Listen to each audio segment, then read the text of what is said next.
Casimiro napakomento na lang bigla. Arum, si Inoue pinakamagaling na boxer. Ito nga pag-usapan natin. Pero bago ang lahat, pakisubscribe po ng channel ko. Huwag niyo na rin kalimutan i-click ang notification bell para lagi kayong una sa balita. Nalaban ang aasahan, balita sa mga pambato na isasalang, pasabog na video, lahat yan nandito. Nino Cruz TV ang iyong paborito.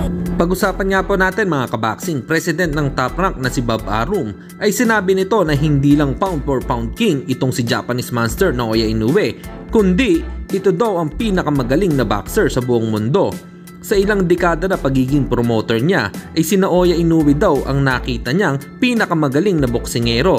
Sa mga nagsasabi naman na ayaw daw di umanong lumabas ng bansa itong si Naoya Inoue, sinagot nga ito ni Bob Arum na ang Japan daw kasi ang malaking crowd pagdating sa mga mababang dibisyon at si Naoya Inoue daw ang sikat sa Japan kaya walang dahilan para lumabas ng bansa si Inoue.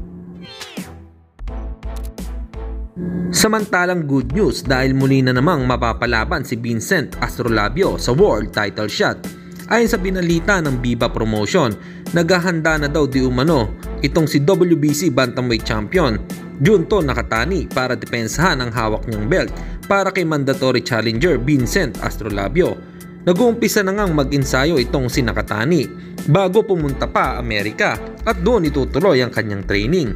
Habang ang kababayan natin na si Vincent Astrolabio ay matagal nang nag-iensayo para sa laban niyang paparating.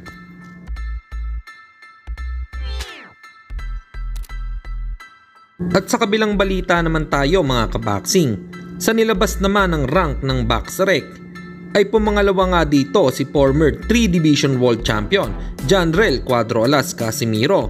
At nangunguna pa nga dito si Japanese monster Naoya Inoue dahil dyan ay napakomento na lang nga itong si Casimiro na ang sinabi ay, "Sorry haters, parang mataas ang dugo ninyo ngayon na. Sa tingin nyo ba mapapalubog nyo ako sa paninira nyo?